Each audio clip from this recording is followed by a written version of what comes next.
News tag Kannada, ನಿಖರ, ನಿರ್ಭೀತ, ನಿರಂತರ. ಬಳ್ಳಾರಿಯಲ್ಲಿ ಮಾಜಿ ಸಚಿವ ಬಿ ಶ್ರೀರಾಮುಲು ಸುದ್ದಿಗೋಷ್ಠಿಯನ್ನು ಉದ್ದೇಶಿಸಿ ಮಾತನಾಡುತ್ತಾ ರಾಜ್ಯ ಸರ್ಕಾರದ ನ್ಯೂನತೆಗಳನ್ನು ಎತ್ತಿ ಹಿಡಿದರು.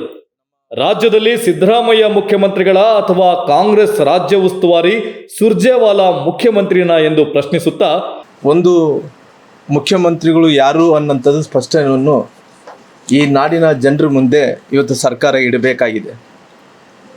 ಯಾಕಂದರೆ ಇವತ್ತು ಈ ರಾಜ್ಯದ ಮುಖ್ಯಮಂತ್ರಿಗಳು ಸನ್ಮಾನ್ಯ ಸಿದ್ದರಾಮಯ್ಯನವರ ಇಲ್ಲ ಅಥವಾ ಸುರ್ಜೇವಾಲಾ ಅನ್ನೋಂಥದ್ದು ಜನರಿಗೆ ಒಂದು ಕೂಡ ಗೊತ್ತಾಗ್ತಾ ಇಲ್ಲ.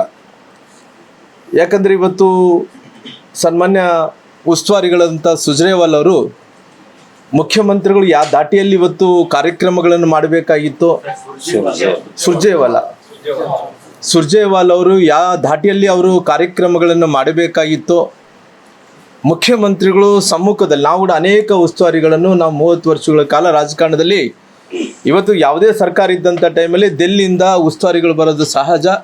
ಆ ಉಸ್ತುವಾರಿಗಳು ಬಂದಂಥ ಟೈಮಲ್ಲಿ ಅವರು ಮುಖ್ಯಮಂತ್ರಿಗಳು ಬಗಲಿಗಡೆ ಇರ್ತಾರೆ, CLP ಮೀಟಿಂಗ್ಗಳು ಕರ್ತಾರೆ, ಶಾಸಕಾಂಗ ಸಭೆಗಳು ಕರೀತಾರೆ, ಮಾತಾಡ್ತಾರೆ. ಸಾಕಷ್ಟು ವಿಚಾರಗಳನ್ನು ಮಾತಾಡೋಂಥ ಟೈಮಲ್ಲಿ ಕೂಡ ಪ್ರೋಟೋಕಾಲಲ್ಲಿ ಏನು ಹೇಳುತ್ತಂದರೆ ಮುಖ್ಯಮಂತ್ರಿಗಳು ಅಲ್ಲಿ ಇದ್ದು ಎಲ್ಲರಿಗೂ ಕರೆದು ಮಾತಾಡೋಂಥ ಮುಂಚೆಯಿಂದ ಕೂಡ ಪರಂಪರೆ ಏನಿದೆ. ಇವತ್ತು ಸುರ್ಜೇವಾಲಾ ಅವರು ಮುಖ್ಯಮಂತ್ರಿಗಳ ಥರ ಅಂದರೆ ಯಾವ ರೀತಿಯಲ್ಲಿ ಅಂದ್ರಿಗಿನ ಅವರು ಇವತ್ತು ಒಂದು ಕಡೆ ಮುಖ್ಯಮಂತ್ರಿಗಳಾದಂಥ ಸನ್ಮಾನ್ಯ ಸಿದ್ದರಾಮಯ್ಯನವರು ಅವರಂತೂ ಇವತ್ತು ಕಾಂಗ್ರೆಸ್ಸಿನ ಹೈಕಮಾಂಡಿನ ಗೊಂಬೆ ಆಗಿ, ಯಾಕಂದರೆ ಅವ್ರಿಗೆ ಬೇಕಾಗಿರೋದೇನು ನಾನು 5 ವರ್ಷಗಳ ಕಾಲ ಮುಖ್ಯಮಂತ್ರಿ ಆಗಬೇಕು ಅನ್ನೋಂಥ ಒಂದೇ ಒಂದು ಕಾರಣದಿಂದ ಇವತ್ತು ಹೈಕಮಾಂಡಿಯ ಕೈಯಲ್ಲಿ ಒಂದು ಗೊಂಬೆ ಆಗಿ ಇವತ್ತು ಸನ್ಮಾನ್ಯ ಸಿದ್ದರಾಮಯ್ಯರು ಕೂಡ ಅದೇ ರೀತಿಯಲ್ಲಿ ಕೂಡ ನಡ್ಕೊತಾ ಇದ್ದಾರೆ. ಅಭಿವೃದ್ಧಿ ಬಗ್ಗೆ ಇವತ್ತು ಯೋಚನೆಯನ್ನು ಮಾಡಬೇಕಾಯಿತು. ಆಲ್ರೆಡಿ ಆಯಿತು 2.5 ವರ್ಷಗಳು ಆಯಿತು. 2.5 ವರ್ಷಗಳಲ್ಲಿ ಕೇವಲ ಡೆಲ್ಲಿಗೆ ಹೋಗ್ತಾ ಇದ್ದಾರೆ, ಮುಖ್ಯಮಂತ್ರಿ ಬದಲಾವಣೆ ಆಗ್ತಾ ಇದೆ ಅಂತ ಇದರಲ್ಲಿ ನಮ್ಮ ಕಲ್ಯಾಣ ಕರ್ನಾಟಕದ ಭಾಗದ ಪರಿಸ್ಥಿತಿ ಯಾರು ಯೋಚನೆ ಮಾಡ್ತಾ ಇಲ್ಲ. ಕರ್ನಾಟಕ ರಾಜ್ಯದಲ್ಲಿ ಇದ್ದಂಥ ಪರಿಸ್ಥಿತಿ ಬಗ್ಗೆ ಕೂಡ ಯೋಚನೆ ಮಾಡ್ತಾ ಇಲ್ಲ. ಕಾಂಗ್ರೆಸ್ ಬಿಹಾರ ರಾಜ್ಯದ ಚುನಾವಣೆಯ ನಿಮಿತ್ತ ಈಗ OBC ಟ್ರಂಪ್ ಕಾರ್ಡ್ ಬಳಸಿ ಸಿದ್ದರಾಮಯ್ಯನವರನ್ನ ಅಧ್ಯಕ್ಷರನ್ನಾಗಿ ಬಿಂಬಿಸುವ ನಾಟಕವಾಡುತ್ತಿದೆ. ಬಿಹಾರ ಚುನಾವಣೆ ಇದಾವೆ. ಈ ಬಿಹಾರ ಚುನಾವಣೆಯಲ್ಲಿ ಅಲ್ಲಿ OBC ಟ್ರಂಪ್ ಕಾರ್ಡನ್ನು ಬಳಸಬೇಕು. OBC ಟ್ರಂಪ್ ಕಾರ್ಡನ್ನು ಬಳಸಬೇಕನ್ನಂಥ ಕಾರಣದಿಂದ ಇವರು ಚೇರ್ಮನ್ರಾಗಿ ಮಾಡಿ ಇವತ್ತು ಕೇವಲ ಬಿಹಾರ ಚುನಾವಣೆಯ ಸಲುವಾಗಿ ಅವ್ರನ್ನ ಇವತ್ತು OBCಯ ಒಬ್ಬ ನಾಯಕನಾಗಿ ಬಿಂಬಿಸೋಕೆ ಹೋಗಿದ್ದಾರೆ. ಹಂಗಾಗಿ ಇವತ್ತು ಈ ತಂತ್ರ ಬಹಳಷ್ಟು ದಿನಗಳು ನಡೆಯಲ್ಲ. ಈ ಚುನಾವಣೆಗಳು ಮುಗಿದ ನಂತರ ಬಿಹಾರದ ಚುನಾವಣೆಯ ನಂತರ ಮುಖ್ಯಮಂತ್ರಿ ಸಿದ್ದರಾಮಯ್ಯನವರ ಕುರ್ಚಿ ಖಾಲಿಯಾಗಲಿದೆ ಎಂದರು. ಹೀಗೆ ಸರ್ಕಾರದ ವಿರುದ್ಧ ಹರಿಹಾಯುತ್ತಾ ಕಾಂಗ್ರೆಸ್ ಸರ್ಕಾರ 70% ಭ್ರಷ್ಟ ಸರ್ಕಾರವಾಗಿದೆ ಎಂದರು. ಇನ್ನು ಬಳ್ಳಾರಿ ಜಿಲ್ಲಾ ಉಸ್ತುವಾರಿ ಮಂತ್ರಿ ಜಮೀರ್ ಅಹಮದ್ ಖಾನ್ ಜಿಲ್ಲೆಯ ಯಾವುದೇ ಕಾರ್ಯಕ್ರಮಗಳ ಕುರಿತು ಗಮನ ಹರಿಸುತ್ತಿಲ್ಲ. ಯಾವುದೇ ಕೆಲಸ ಉಸ್ತುವಾರಿ ಸಚಿವ ಜಮೀರ್ ಅವರಿಂದ ಆಗುತ್ತಿಲ್ಲ. ಇವರೊಬ್ಬ ಮೀಡಿಯಾ ಮುಂದೆ ಪೋಸ್ ಕೊಡುವ ರಾಜ್ಯದ ದಿ ಬೆಸ್ಟ್ ಮಿನಿಸ್ಟರ್ ಎಂದು ವ್ಯಂಗ್ಯವಾಡಿದರು. ಇವತ್ತು ಟೋಟಲ್ ಆಗಿ ಇಡೀ ರಾಜ್ಯದಲ್ಲಿ ಇವತ್ತು ಆರೋಗ್ಯ ವ್ಯವಸ್ಥೆ ಕಂಪ್ಲೀಟ್ ಆಗಿ ಅವ್ರು ಕೊಲ್ಯಾಪ್ಸ್ ಮಾಡ್ಕೊಂಡು ಕುಂತಾರೆ. ನಮ್ಮ ಇವತ್ತು ನಾನು ನಿನ್ನೆ ರಾತ್ರಿ ನೋಡ್ತಾ ಇದ್ದೆ, ಅದು ಹೊಸಪೇಟೆ ಆಸ್ಪತ್ರೆಯಲ್ಲಿ ಕರೆಂಟು ಎಷ್ಟು ಗಂಟೆಗೆ ಹೋಗಿದೆ? 4 ತಾಸು ಕರೆಂಟ್ ಹೋಗಿದೆ. 4 ತಾಸು ಕರೆಂಟ್ ಹೋಗಿ ಎಲ್ಲರೂ ಕೂಡ ಬ್ಯಾಟ್ರಿಗಳು ಹಾಕ್ಕೊಂಡು ಎಲ್ಲರೂ ಮೊಬೈಲ್ ಟಾರ್ಚ್ಗಳು ಆನ್ ಮಾಡಿ ಎಲ್ಲರೂ ಕೂಡ ಅಲ್ಲಿ ಏನು ಮಾಡ್ತಾ ಇದ್ದಾರೆ ಅಂದ್ರೆ ಪಾಪ ಅವರೆಲ್ಲರೂ ಕೂಡ ಅದರಲ್ಲಿ ಅಡ್ಡಾಡ್ತಾ ಇದ್ದಾರೆ. ಅಲ್ಲಿ ಎಲ್ಲೊಂದು ಕಡೆ ನಮ್ಮ ಮೀಡಿಯಾ ಸ್ನೇಹಿತರು ಅದ್ರ ಕ್ಯಾಚ್ ಮಾಡ್ಕೊಂಡು ಮತ್ತೆ ಪುನಃ ನೋಡ್ಸೋಂಥ ಕೆಲಸ ಕೂಡ ಮಾಡಿ. ಈ ಪರಿಸ್ಥಿತಿ ಎಷ್ಟು ಸಾರಿ ಕರೆಂಟ್ ಹೋಗುತ್ತೆ, ಎಷ್ಟು ತೊಂದರೆ ಆಗುತ್ತೆ. ಒಂದ್ಸರಿ ಓಟಿ ಮಾಡೋಂಥ ಟೈಮಲ್ಲಿ ಕರೆಂಟ್ ಹೋದರೆ ಜೀವನ ಹೋಗುತ್ತೆ. ಇವತ್ತು ಉಸ್ತುವಾರಿ ಮಂತ್ರಿಗಳಂತೂ ಯಾರು ಸತ್ತಾಗ ಬರಲ್ಲ, ಯಾರು ಒಳ್ಳೇದು ಏನೇನು ಆಗಿದೆ ಅಂದರೆ ಬರಲ್ಲ, ಉದ್ಘಾಟನೆಗೆ ಬರಲ್ಲ, ಯಾವುದಕ್ಕೆ ಬರಲ್ಲ. ನಮ್ಮ ಉಸ್ತುವಾರಿ ಮಂತ್ರಿಗಳು ಕೇವಲ ಮೀಡಿಯಾಕ್ಕೋಸ್ಕರವಾಗಿ, ಕೇವಲ ಮೀಡಿಯಾ ಅಂದ್ರಿಗಿನ ಆತಗೆ ಏನಪ್ಪ ಅಂದರೆ ಮೀಡಿಯಾದಲ್ಲಿದ್ದಂಥ ಟೈಮಲ್ಲಿ ಪೋಸ್ ಕೊಡೋದು, ಇಲ್ಲಿ ಬಂಡಲ್ ರೊಕ್ಕ ತೆಗೆದುಕೊಡೋದು, ಇಲ್ಲ ಅಂದರೆ ಅವ್ರನ್ನ ಕೈಯ ಕಾಲು ಹಿಡ್ಕೊಳೋದು, ಫೋಟೋ ತೆಗೆಯೋದು, ಇಲ್ಲಿದ್ದು ಅವ್ರಿಗೆ ಮುದ್ದಾಡೋದು. ಇಲ್ಲಿದ್ರೆ ಈ ನಾಟಕ ಕಂಪ್ನಿ ಆಗಿಬಿಟ್ಟಿದ್ದಾಗಲೇ ಅದು ಉಸ್ತುವಾರಿ ಮಂತ್ರಿಗಳು ಯಾವತ್ತು ಇಲ್ಲಿ ಬಂದಾನ, ಯಾವತ್ತು ಕಷ್ಟಗಳು ಅಳಿಸಿದಾನ, ಆ ಬಾಣಂತರ ಸತ್ತಾಗ ಬಂದಿಲ್ಲ. ಇವತ್ತು ಇಷ್ಟೊಂದು ದುರಂತ ನಮ್ಮ ಕರೆಂಟ್ ವಿಚಾರದಲ್ಲಿ ಇಷ್ಟೊಂದು ನಮಗೆ ಹೊಸಪೇಟಿನ ಆಸ್ಪತ್ರೆಯಲ್ಲಿ ಕರೆಂಟ್ ಹೋಗ್ತಾಯಿದೆ. ಆ ಕರೆಂಟ್ ವಿಚಾರದಲ್ಲಿ ತೊಂದರೆ ಆಗ್ತದೆ. ಅದರ ವಿಚಾರದಲ್ಲಿ ಕೂಡ ಯಾವುದೇ ವಿಚಾರದಲ್ಲಿ ಕೂಡ ಅವ್ರು ಕೇರ್ ಮಾಡ್ತಾ ಇಲ್ಲ. ಜೊತೆಲಿ MRI ಮಿಷನ್ನು ಜೊತೆಲಿ ಏನು ಇವತ್ತು ಡಯಾಗ್ನಾಸ್ಟಿಕ್ ಸೆಂಟ್ರ್ ವಿಚಾರದಲ್ಲಿ ಕೂಡ ಅದು ಕೂಡ ಸಂಪೂರ್ಣವಾಗಿ ಕೆಲಸ ಮಾಡ್ತಾ ಇಲ್ಲ ಅನ್ನೋಂಥ ವಿಚಾರವನ್ನು ಕೂಡ ನಾನು ಗಮನಕ್ಕೆ ತರೋಂಥ ಕೆಲಸ ಮಾಡಿದ, ಅದು ಕೂಡ ಇವತ್ತು ಕೆಲಸ ಮಾಡ್ತಾ ಇಲ್ಲ. ಜೊತೆಲಿ ನಮ್ಮ ಹೊಸಪೇಟೆಯಲ್ಲಿ ಆನಂದ್ ಹಾಗೆಯೇ ಜಿಲ್ಲೆಯಲ್ಲಿ ಲಾ ಅಂಡ್ ಆರ್ಡರ್ ಸರಿ ಇಲ್ಲ. ಎಲ್ಲಿ ನೋಡಿದ್ರು ಕಲ್ಯಾಣ ಕರ್ನಾಟಕದ ಭಾಗದಲ್ಲಿರುವ ಎಜುಕೇಷನಲ್ ಇನ್ಸ್ಟಿಟ್ಯೂಷನ್ಸ್ ಬಳಿ ಹೇರಳವಾಗಿ ಡ್ರಗ್ಸ್ ಮಾಫಿಯಾ ನಡೆಯುತ್ತಿದೆ. ಇದಕ್ಕೆ ಇತ್ತೀಚೆಗೆ ಪ್ರಿಯಾಂಕ್ ಖರ್ಗೆ ಅವರ ಆಪ್ತ ಲಿಂಗರಾಜು ಮಹಾರಾಷ್ಟ್ರದಲ್ಲಿ ಡ್ರಗ್ಸ್ ಕೇಸ್ನಲ್ಲಿ ಸಿಕ್ಕಿರುವುದು ಪುಷ್ಟಿ ನೀಡುತ್ತಿದೆ ಎಂದರು. ಇನ್ನು ಈ ಭಾಗದ ಜೀವನಾಡಿಯಾಗಿರುವ ತುಂಗಭದ್ರಾ ನದಿಯ ಸಮಸ್ಯೆಗಳ ಬಗ್ಗೆಯೂ ಸಹ ಶ್ರೀರಾಮುಲು ಅವರು ಮಾತನಾಡಿದರು. ನಮಗೆ ಇಷ್ಟೊತ್ತಿಗೆ ಇವತ್ತು ಉಪಮುಖ್ಯಮಂತ್ರಿಗಳು ಬಂದು 1 ವರ್ಷ ಆಯಿತು. ಮುಖ್ಯಮಂತ್ರಿಗಳು 19th ಗೇಟು ಅವತ್ತು ಅದು ಕೊಚ್ಕೊಂಡೋದಂಥ ಟೈಮಲ್ಲಿ ನೀರಿನ ಫ್ಲೋ ಜಾಸ್ತಿಯಾಗಿ 19th ಗೇಟ್ ಕೊಚ್ಕೊಂಡೋಯ್ತು. ನೀವೆಲ್ಲ ಮಾಧ್ಯಮ ಸ್ನೇಹಿತರೆಲ್ಲರೂ ಕೂಡ ಇದ್ದರು. ಅವತ್ತು DK ಶಿವಕುಮಾರ್ ಅವರು ಹಣಕಾಸಿನ ಮಂತ್ರಿಗಳು ಉಪಮುಖ್ಯಮಂತ್ರಿಗಳು ಬಂದಿದ್ದರು. ಬಂದಂಥ ಟೈಮಲ್ಲಿ ಅವ್ರು ಏನು ಹೇಳಿದ್ರು, ನಾನು ಆದಷ್ಟು ಬೇಗನೆ ಈ ಗೇಟನ್ನು ಕೂಡಿಸ್ಕೊಡ್ತೀನಿ, 19ನೇ ಗೇಟು ಅಂತ ಹೇಳಿದ್ರು.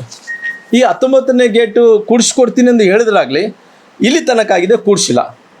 ಅವ್ರು ಏನು ಹೇಳ್ತಾ ಇದ್ದಾರೆ, ಇಲ್ಲ ಕೂಡಿಸ್ಬೇಕಾಗಿತ್ತು, ನಾವು ಯಾರಿಗೂ ಒಂದು ಟೆಂಡರ್ ಕೊಟ್ಟಿದ್ವಿ, ಆ ಟೆಂಡರ್ ಕೊಟ್ಟಿದ ನಂತರ ಗೇಟ್ ತಯಾರಾಗಿದೆ, ಗೇಟ್ ತಯಾರಾಗಿ ಅಲ್ಲಿ ಡ್ಯಾಮ್ ಬಗಲ್ಗಡೆ ಇಟ್ಟಿವಿ ಅಂತಾರೆ. ನಮಗೇನಾಗಿದೆ ಇವತ್ತು ಉದಾಹರಣೆಯಾಗಿ ಹೇಳ್ತೀವಿ, ನಮಗೆ ಇನ್ಫ್ಲೋ ಜಾಸ್ತಿ ಬರ್ತಾಯಿದೆ. ಇನ್ಫ್ಲೋ ಬಂದಂಥ ಟೈಮಲ್ಲಿ ಅವರು ಅವತ್ತಿನ ಟೆಕ್ನಿಕಲ್ ಅಡ್ವೈಸ್ ಏನು ಮಾಡಿದಾರ, 80 TMSಗಿನ ಜಾಸ್ತಿ ನೀರು ಇರಬಾರ್ದು, ಡ್ಯಾಮೇಜ್ ಆಗಿರೋ ಕಾರಣ 80 TMSಗಿನ ಜಾಸ್ತಿ ಇರಬಾರ್ದು ಅನ್ನೋಂಥ ಕಾರಣದಿಂದ ಅವರು ಈ ಗೇಟ್ ದುರಸ್ಥಿತಿಯನ್ನು ರಿಪೇರಿ ಮಾಡಲಿದ್ರೆ 80 TMC ಮಾತ್ರ ನೀರು ಉಳಿಸ್ಕೋಬೇಕು ಅನ್ನೋಂಥದ್ದು ಅವರು ಟೆಕ್ನಿಕಲ್ ರಿಪೋರ್ಟ್ ಕೊಟ್ಟಿರೋ ಕಾರಣ ಇವತ್ತು ನಮ್ಮ ಇನ್ಫ್ಲೋನೇ 80 TMC ನೀರು ಬಂತು. ಆ 80 TMC ನೀರು ಬಂದಂತ ಅವ್ರು ಏನು ಹೇಳ್ತಾರೆ, ಅದನ್ನು 43 TMC ಇದ್ದರೆ ಮಾತ್ರ ಅದು ರಿಪೇರಿ ಮಾಡ್ತಾರೆ ಅಂತ. 43 TMC ಇವತ್ತು 43 TMC ಯಾವಾಗ ಆಗಬೇಕು? ನೀವು 43 TMCನ 20 TMCನ ಡೆಡ್ ಸ್ಟೋರೇಜ್ಗೆ ನೀವು ರಿಪೇರಿ ಮಾಡ್ತಾರೆ ಅಂದ್ರೆ ಅದು ಸಮ್ಮರ್ದಲ್ಲಿ ಬೇಸಿಗೆದಲ್ಲಿ ಪ್ರಾರಂಭ ಮಾಡಬೇಕಾಯಿತು. ಇವತ್ತು ಯಾರು ತಪ್ಪು? ನೀವೇ ಲೇಟ್ ಮಾಡಿದಿರಿ. ಲೇಟ್ ಮಾಡಿದಕ್ಕೋಸ್ಕರವಾಗಿ ಇವತ್ತು ನೀರು ಇನ್ಫ್ಲೋ ಆಗ್ತಾಯಿದೆ. ಮೊನ್ನೆ 50 TMC ನೀರು, ಇವತ್ತು ಕೂಡ 80 TMC ನೀರು, 50 TMC ನೀರು ಇವತ್ತು ಒಳ್ಳೆಗೆ ಹರಿಸ್ಬಿಟ್ರಿ, ನದಿಗೆ ಹರಿಸ್ಬಿಟ್ರಿ. ಆ ನದಿಗೆ ಹರಿಸೋದ್ರಿಂದ ಇವತ್ತು ನೀವು ಹೇಳ್ತಾ ಇದ್ರಿ, ಇವತ್ತು ನದಿಗೆ ಹರಿಸಿ ಇವತ್ತು ನೀರು ವೇಸ್ಟ್ ಮಾಡಿದ್ದು ಯಾರು? ನೀವೇ. ಇವತ್ತು ನೀವು ಏನು ಹೇಳ್ತಾ ಇದ್ರಿ, ಇವತ್ತು ನಾವು ರಿಪೇರಿ ಮಾಡ್ಬೇಕು ಅಂದ್ಕೊಂಡಿದ್ವಿ, ನೀರು ನಿಲ್ಸೋಕ್ಕಾಗಿಲ್ಲ, ಜಾಸ್ತಿ ನೀರು ಬರ್ತಾರೆ ಕಡೆ ಬಿಟ್ಬಿಟ್ಟಿವಿ ಅಂದರೆ ಬಿಟ್ಬಿಟ್ಟು ನಂತರ ಯಾರಿಗೆ ಲುಕ್ಸಾನು? ಅವರು ನೀವು ಕ್ಲಿಯರಾಗಿ ಹೇಳ್ತೀರಿ, ಒಂದು ಬೆಳೆಗೆ ನೀರು ಕೊಡ್ತೀವಿ ಅಂತೀರಿ. ಒಂದು ಬೆಳೆಗೆ ಕೊಡಬೇಕಾದ್ರಿಗಿನ ನೀವು ಒಂದು ಪ್ಲ್ಯಾನ್ ಮಾಡ್ಕೊಂಡಿದ್ರಿ, 2 ಬೆಳೆಗೆ ನೀರು ಬರ್ತಾ ಇತ್ತು. ಇವತ್ತು ನೀವು ಆಲ್ರೆಡಿ 80 TMC ಇದಾವ, 80 TMC 100 TMC ಸ್ಟಾಕ್ ಮಾಡಿಕೊಂಡು 100 TMC ಸ್ಟಾಕ್ ಮಾಡ್ಕೊಂಡು ನಂತರ ಬೇಕಾದ್ರೆ ಮುಂದಕ್ಕೆ ಜಾಸ್ತಿ ನೀರು ಬಿಡೋಂಥ ಕೆಲಸ ಆದರೆ ಬೇಕಾದ್ರೆ ಅವಾಗ ಬೇಕಾದ್ರಿಗಿನ ನೀವು ನೀರು ಬೇಕಾದ್ರಿಗಿನ ಅದು ಔಟ್ಫ್ಲೋ ಮಾಡೋಂಥ ಕೆಲಸ ಮಾಡಿ. ಇವತ್ತು ಬಳ್ಳಾರಿಯಲ್ಲಿ ಎಲ್ಲೆಲ್ಲಿ ಕಾಲೇಜುಗಳಿದ್ದಾವೆ ನೋಡ್ಕೊಂಬರ್ರಿ, ಎಲ್ಲೆಲ್ಲಿ ಕಾಲೇಜುಗಳಿದ್ದಾವೆ ನೋಡ್ಕೊಂಬರ್ರಿ, ಎಲ್ಲೆಲ್ಲಿ ಅಂಗಡಿಗಳಲ್ಲಿ ಡ್ರಗ್ಸ್ ಮಾಡ್ತಾ ಇದ್ದಾರೆ ಅಂತೇಳಿ ನೋಡ್ಕೊಂಬರ್ರಿ. ಇವತ್ತು ಬಳ್ಳಾರಿ ಜಿಲ್ಲೆಯಲ್ಲಿ ಸಾಕಷ್ಟು ಕಡೆ ಇವತ್ತು ಎಲ್ಲ ಕಡೆ ಕೂಡ ಇನ್ಕ್ಲೂಡಿಂಗ್ ಬಳ್ಳಾರಿ ನಗರ, ಬಳ್ಳಾರಿ ಗ್ರಾಮಾಂತರ ಪ್ರದೇಶದಲ್ಲಿ ಕೂಡ ಗಾಂಜಾ, ಡ್ರಗ್ಸು ಇವತ್ತು ವಿರಾವಶ್ಯಕವಾಗಿ ಎಲ್ಲಿ ಬೇಕಾದರೂ ಓಪನ್ ಆಗಿ ಮಾಡ್ತಾ ಇದ್ದಾರೆ. ಮಟಕ, ಜೂಜಾಟ, ಅಕ್ರಮ ಗಣಿಗಾರಿಕೆ. ಇವತ್ತು ನಿನ್ನೆ ಮೊನ್ನೆ ನಾನು ಒಂದು ಪತ್ರಿಕೆಯಲ್ಲಿ ನೋಡಿದೆ, ಯಾರೋ ಕಾಂಗ್ರೆಸ್ಸಿನ ಮುಖಂಡರು ಸಂಡೂರದಲ್ಲಿ ಅಕ್ರಮ ಮರಳು ಗಣಿಗಾರಿಕೆ ಮಾಡಿದ್ದಾರೆ ಅಂದೇಳಿ. ಇವತ್ತು ಇಸ್ಪೇಟೆಯಲ್ಲೇ ಜೂತಾಟಗಳು ಜೊತೆಲಿ ನಮಗೆ ಈ ಗಾಂಜಾ, ಕೊಕೀನ್ಗಳು ಸಿಕ್ಕಾಪಟ್ಟಿ ಇವತ್ತೆಲ್ಲ ಕೂಡ ನಡೀತಾ ಇದ್ದಾವೆ. ಇವತ್ತು ಬಳ್ಳಾರಿ ಜಿಲ್ಲೆಯಲ್ಲಿ ಹಂಗೆ ನಡೀತಿದೆ, ಕೊಪ್ಪಳ ಜಿಲ್ಲೆಯಲ್ಲಿ ಹಂಗೆ ನಡೀತಿದೆ, ಕಲಬುರಗಿ ಜಿಲ್ಲೆಯಲ್ಲಿ ನಡೀತಿದೆ, ಬೀದರ್ದಲ್ಲಿ ಕೂಡ ನಡೀತಿದೆ, ಯಾದಗಿರಿ ಜಿಲ್ಲೆಯಲ್ಲಿ ಕೂಡ. ಇವತ್ತು ನಮ್ಮ ಕಲ್ಯಾಣ ಕರ್ನಾಟಕದಲ್ಲಿ ಡೆವಲಪ್ಮೆಂಟ್ ಅಂತೂ ಏನಿಲ್ಲ. ಕಲ್ಯಾಣ ಕರ್ನಾಟಕ ಅಮೌಂಟು ಯಾವುದಕ್ಕೋಸ್ಕರವಾಗಿ ಬಳಕೆ ಆಗ್ತಾಯಿಲ್ಲ, ಅವ್ರು ಮಾಡೋಕ್ಕೆ ಕೂಡ ಆಗ್ತಾಯಿಲ್ಲ, ಅವ್ರಿಗೆ ಮಾಡೋಂಥ ಮನಸ್ಸು ಕೂಡ ಇಲ್ಲ. ಹಂಗಾಗಿ ನಮ್ಮ ಕಲ್ಯಾಣ ಕರ್ನಾಟಕವನ್ನು ಇವತ್ತು ಜೀರೋ ಮಾಡಿ ಕುಂತಾರ. ಹಂಗಾಗಿ ಎಲ್ಲ ಕಡೆ ಕೂಡ ಡ್ರಗ್ಸ್ ಮಾಡ್ತಾ ಅಲ್ಲಿ ಕಾಂಗ್ರೆಸ್ಸಿನ ಒಬ್ಬ ನಮ್ಮ ಸಣ್ಣ ಖರ್ಗೆಯವ್ರ ಮಗ, ಸಣ್ಣ ಖರ್ಗೆಯವ್ರ ಶಿಷ್ಯ, ಆ ಸಣ್ಣ ಖರ್ಗೆಯವ್ರ ಶಿಷ್ಯ ಅವ್ರ ಹೆಸರು ಲಿಂಗರಾಜ್ ಅವರು ಎಲ್ಲೋ ಒಂದು ಕಡೆ ಈ ಅಕ್ರಮ ಡ್ರಗ್ಸಲ್ಲಿ ಮಹಾರಾಷ್ಟ್ರದಲ್ಲಿ ಸಿಗಾಕ್ಕೊಂಡಿದ್ದಾನೆ. ಆ ಮಹಾರಾಷ್ಟ್ರದಲ್ಲಿ ಸಿಗಾಕ್ಕೊಂಡು ಮತ್ತೆ ಪುನಃ ಅವರೆಲ್ಲರೂ ಕೂಡ ಸೇರಿಕೊಂಡು ಆ ಪಕ್ಷದಿಂದ ಉಚ್ಚಾಟನೆ ಮಾಡೋಂಥ ಕೆಲಸ ಮಾಡಿದ್ರೆ, ಇದು ನೋಡಿದಂಥ ಟೈಮಲ್ಲಿ ಕಲಬುರಗಿದಲ್ಲಿ ಕಾಂಗ್ರೆಸ್ಸಿನ ಪಕ್ಷದ ಅಧ್ಯಕ್ಷರು ಏನು ಡ್ರಗ್ಸ್ ಮಾರಾಟದಲ್ಲಿ ಮಹಾರಾಷ್ಟ್ರದಲ್ಲಿ ಏನು ಸಿಕ್ಕಿದನೋ ಇವೆಲ್ಲದೂ ಕೂಡ ಕಾರಣ ಕಾಂಗ್ರೆಸ್ ಪಾರ್ಟಿಯ ನಾಯಕರಿಗೆ ಇರೋ ಕಾರಣ ಇವತ್ತು ನಮ್ಮ ಕಡೆ ಗಾಂಜಾ ಆಗ್ತಾ ಇದ್ದಾವೆ. ಗಾಂಜಾನ ಎಲ್ಲ ಕಡೆ ಕಾಲೇಜುಗಳಲ್ಲಿ ಮಾರಾಟ ಆಗ್ತಾ ಇದ್ದಾವೆ, ಡ್ರಗ್ಸ್ ಮಾರಾಟ ಆಗ್ತಾ ಇದ್ದಾವೆ, ಜೊತೆಲಿ ಇಸ್ಪೇಟಲ್ಲಿ ಆಡ್ತಾ ಇದ್ದಾರೆ, ಇವತ್ತು ಮಟಕ ಆಡ್ತಾ ಇದ್ದಾರೆ. ವಿರಾವೇಶದಾಗ ಯಾರು ಪೊಲೀಸರು ಅಂತ ಲಾ ಆ್ಯಂಡ್ ಆರ್ಡರ್ ಇಲ್ಲೇ ಇಲ್ಲ, ಕಂಪ್ಲೀಟಾಗಿ ಕೊಲಾಪ್ಸ್ ಆಗಿಬಿಟ್ಟಿದೆ. ಹಂಗಾಗಿ ಇವೆಲ್ಲ ಕೂಡ ಕಾಂಗ್ರೆಸ್ಸಿನ ಕುಮ್ಮಕ್ಕಿನಿಂದ ನಡೀತಾ ಇದೆ. ಟೋಟಲ್ ಆಗಿ ಫೇಲ್ಯೂರ್ ಆಗಿಬಿಟ್ಟಿದೆ ಸರ್. ಪೊಲೀಸ್ ವ್ಯವಸ್ಥೆ ಅನ್ನೋಂಥದ್ದು ಇಲ್ಲೇ ಇಲ್ಲ. ನಮಗೆ ಮಟಕ ಅಂದ್ರೆಗಿನ ವೀರಾವೇಶವಾಗಿ ಎಲ್ಲರೂ ಕೂಡ ಮಟಕ ಆಡ್ತಾರೆ, ಯಾರು ಕೂಡ ಕೇಳೋರಿಲ್ಲ. ಹಂಗಾಗಿ ಇವತ್ತು ಈ ಕಾಂಗ್ರೆಸ್ಸಿನ ಲಾ ಆ್ಯಂಡ್ ಆರ್ಡರ್ ಪರಿಸ್ಥಿತಿ ಇವತ್ತು ಈ ರೀತಿ ಇದ್ದಂಥ ಟೈಮಲ್ಲಿ ನಮ್ಮ ಬಳ್ಳಾರಿಯ ಇವತ್ತು ನಾನು ನವೀನ ಸಂಗೀತ ಅನ್ನೋದ್ರೆ ಬಳ್ಳಾರಿಯ 15 ವರ್ಷಗಳ ಕನಸು, 15 ವರ್ಷಗಳ ಹಿಂದುಗಡೆ ಒಂದು ಏನು ಸೂಪರ್ ಸ್ಪೆಷಾಲಿಟಿ ಆಸ್ಪತ್ರೆ ಮಾಡಿದ್ವೋ, ಆಸ್ಪತ್ರೆದ ಪರಿಸ್ಥಿತಿ ಅವತ್ತು 15 ವರ್ಷಗಳ ಹಿಂದುಗಡೆ ನಾವು ಉದ್ಘಾಟನೆಯನ್ನು ಮಾಡಿದ್ವಿ. ಆ ಉದ್ಘಾಟನೆ ಮಾಡಿದ ನಂತರ ಇವತ್ತು ಆ ಸೂಪರ್ ಸ್ಪೆಷಾಲಿಟಿ ಹಾಸ್ಪಿಟಲಲ್ಲಿ ಎಲ್ಲ ವಿಭಾಗದಲ್ಲೂ ಕೂಡ ಕೆಲಸ ಮಾಡಬೇಕಾಗಿತ್ತು. ಅದು ಕೇವಲ ಇವತ್ತು ಏನು ಕೆಲಸ ಮಾಡ್ತಾಯಿದೆ, ಆರ್ಥೋಪೆಡಿಕ್ ವಾರ್ಡು ಒಂದು ಕೆಲಸ ಮಾಡ್ತಾಯಿದೆ, ಅದೇ ರೀತಿಯಲ್ಲಿ ಎಮರ್ಜೆನ್ಸಿ ಮತ್ತು ಆರ್ಥೋಪೆಡಿಕ್ ವಾರ್ಡ್ ಮಾತ್ರ ಇವತ್ತು ಕೆಲಸ ಮಾಡ್ತಾ ಬಿಟ್ಟು ಬೇರೆ ಯಾವುದು ಕೂಡ ಮಾಡೋಕ್ಕಾಗ್ತಾಯಿಲ್ಲ. ಸುಮಾರಾಗಿ ಅವತ್ತಿನ ಸಂದರ್ಭದಲ್ಲಿ ಒಂದು ತೀರ್ಮಾನ, ಇಲ್ಲಿ ಒಂದು ಸೂಪರ್ ಸ್ಪೆಷಾಲಿಟಿ ಆಸ್ಪತ್ರೆ ಬರಬೇಕು.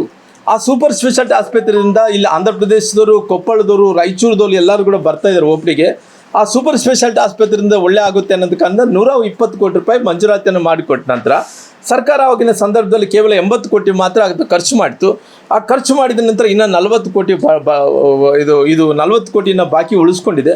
ಆ 40 ಕೋಟಿ ರೂಪಾಯಿ ಸರ್ಕಾರ ಅದು ರಿಲೀಸ್ ಮಾಡಿದ್ರೆ ಇನ್ನು ಸೂಪರ್ ಸ್ಪೆಷಾಲಿಟಿ ಆಸ್ಪತ್ರೆ ಆಗುತ್ತೆ. ಇಲ್ಲಿ ತನಕ ಕೂಡ ಇವತ್ತು ಸೂಪರ್ ಸ್ಪೆಷಾಲಿಟಿ ಆಸ್ಪತ್ರೆ ಆಗ್ತಾಯಿಲ್ಲ. ಹಂಗಾಗಿ ಇವತ್ತು ನಮ್ಮ ಏನು ಇವತ್ತು ಕನಿಷ್ಠ ಅಂದರೆ ಅದ್ರ ಓಪನ್ ಮಾಡೋಕ್ಕಾಗ್ತಾಯಿಲ್ಲ, ಅದ್ರ ಇಲ್ದಂಥ ಫೆಸಿಲಿಟೀಸ್ ಕೊಡೋಕ್ಕಾಗ್ತಾಯಿಲ್ಲ, ಡಾಕ್ಟ್ರುಗಳು ಕೊಡೋಕ್ಕಾಗ್ತಾಯಿಲ್ಲ. ಇಷ್ಟೊಂದು ಕೋಟಿ ರೂಪಾಯಿ ಖರ್ಚು ಮಾಡಿ ಕೂಡ ಇವತ್ತು ಇಷ್ಟೊಂದು ತೊಂದರೆದಲ್ಲಿ ಕೂಡ ಆಗ್ತಾಯಿದೆ. ಹಂಗಾಗಿ ಇವತ್ತು ಸಾಕಷ್ಟು ಮಂದಿ ಕ್ಯಾನ್ಸರ್ ಪೇಷಂಟ್ಗಳಿಗೆ ರೇಡಿಯೋಥೆರಪಿ ಕೊಡಬೇಕಾಗಿದೆ. ನಾನು ಮಾಧ್ಯಮಗಳಲ್ಲಿ ತಾವು ಕೂಡ ಮಾಡಿದಂಥ ಟೈಮಲ್ಲಿ ನೋಡಿದೆ. ಇವತ್ತು ಇಷ್ಟೊಂದು ದೊಡ್ಡ ಖರ್ಚು ಮಾಡಿ ಅದು ಏನು ರೇಡಿಯೋಥೆರಪಿ ಮಿಷನನ್ನು ತಂದು ಆ ರೇಡಿಯೋಥೆರಪಿ ಮಿಷನ್ನು ಹೆಂಗೆ ಬಳಕೆ ಮಾಡಬೇಕು ಅದ್ರ ತಂದಾರ ಇಲ್ಲಿ ತನಕ ಆಗಿದೆ, ಉಪಯೋಗ ಮಾಡ್ಕೊಳಕ್ಕೆ ಅವ್ರಿಗೆ ಗೊತ್ತಿಲ್ಲ. ಅಕಸ್ಮಿತವಾಗಿ ನಿಮ್ಮ ಹತ್ರ ಟೆಕ್ನಿಷಿಯನ್ಸ್ ಇಲ್ಲ ಅಂದರೆ ವಿಮ್ಸ್ ಅವ್ರಿಗೆ ಜವಾಬ್ದಾರಿ ಕೊಟ್ಬಿಟ್ರಲ್ಲ. ಅವ್ರು ಬೇಕಾದ್ರಿಗಿನ ಅವರು ಎಲ್ಲ ಒಂದು ಕಡೆ ಪ್ಲ್ಯಾನ್ ಮಾಡಿಕೊಂಡು ಅವ್ರು ಹೊರಗಡೆ ಇನ್ಸೋರ್ಸೋ ಮಾಡಿಕೊಂಡು ಅದನ್ನು ರೇಡಿಯೋಥೆರಪಿ ಪ್ರಾರಂಭ ಮಾಡೋಂಥ ಕೆಲಸನ ಮಾಡ್ತಾರೆ. ಇವತ್ತು ಕ್ಯಾನ್ಸರ್ ಪೇಷಂಟ್ಗಳಿಗೆ ಕೊಪ್ಪಳ, ರಾಯಚೂರು, ಬಳ್ಳಾರಿ ಇವೆಲ್ಲ ಕೂಡ ಜನರು ಇಲ್ಲಿ ಬರ್ತಾ ಇರೋ ಕಾರಣ ಪ್ರೆಷರ್ ವರ್ಕ್ಲೋಡ್ ಜಾಸ್ತಿ ಇದೆ. ಇವತ್ತು ವರ್ಕ್ಲೋಡ್ ಜಾಸ್ತಿ ಇದ್ದಂಥ ಟೈಮಲ್ಲಿ ಅದು ಕದಾಕೊಂಡು ಕುಂತಾರೆ. ಇವತ್ತು ಕನಿಷ್ಠ ಅವ್ರಿಗೆ ಸ್ವಲ್ಪನ ಕಾಮನ್ ಸೆನ್ಸ್ ಇರಬೇಕಲ್ಲ. ಆರೋಗ್ಯ ವ್ಯವಸ್ಥೆಯನ್ನು ಕಂಪ್ಲೀಟಾಗಿ ಕ್ಲೋಸ್ ಮಾಡೋಂಥ ಕೆಲಸ ಮಾಡಿದ್ದಾರೆ. ಇವತ್ತು ಆರೋಗ್ಯ ವಿಚಾರದಲ್ಲಿ ನಮ್ಮ ಕಲ್ಯಾಣ ಕರ್ನಾಟಕ ಈ ಭಾಗದಲ್ಲಿದ್ದಂಥ ಜನರಿಗೆ ಇವತ್ತು ಇಡೀ ರಾಜ್ಯದಲ್ಲಿ ಇವತ್ತು ಆರೋಗ್ಯ ವಿಚಾರದಲ್ಲಿ ಇವತ್ತು ಆರೋಗ್ಯ ಮಂತ್ರಿಗಳಂತ ದಿನೇಶ್ ಗುಂಡೂರಾವ್ ಅವರು ಕೂಡ ಫೇಲ್ ಆಗಿದ್ದಾರೆ. ಅವರು ಕೂಡ ಸಕ್ಸಸ್ಫುಲ್ ಮಂತ್ರಿನಲ್ಲ. ಯಾಕಂದರೆ ಅಲ್ಲಿ ಬೆಂಗಳೂರಿನಿಂದನೇ ಅಲ್ಲೇ ಚಕ್ರ ತಿರುಗಬೇಕಂದ್ರೆ ಏನು ಮಾಡೋಕ್ಕಾಗುತ್ತೆ? ನಮ್ಮ ಕಡೆ ಬಂದು ಇವತ್ತು ಉದಾಹರಣೆಗೆ ಹೇಳ್ಬೇಕಂದ್ರೆಗಿನ ಇವತ್ತು ರೇಡಿಯೋಥೆರಪಿ ಮಿಷನು ಕ್ಯಾನ್ಸರ್ ಸಂಬಂಧಪಟ್ಟಿದಂಥ ರೋಗಿಗಳು ಎಲ್ಲರೂ ಕೂಡ ಪ್ರೈವೇಟಲ್ಲಿ ಹೋಗ್ತಾಯಿದ್ದಾರೆ. ಆ ಪ್ರೈವೇಟಲ್ಲಿ ಹೋದಂಥ ಟೈಮಲ್ಲಿ ಅವ್ರಿಗೆ ಅದು ಬೇರೆ ಮಾಡೋಕ್ಕಾಗ್ತಾಯಿಲ್ಲ. ಎಷ್ಟು ಕಷ್ಟ ಆಗ್ತಾಯಿದೆ ಅಂದರೆ ಬಡವರೆಲ್ಲರೂ ಕೂಡ ಪರದಾಡ್ತಾ ಇದ್ದಾರೆ.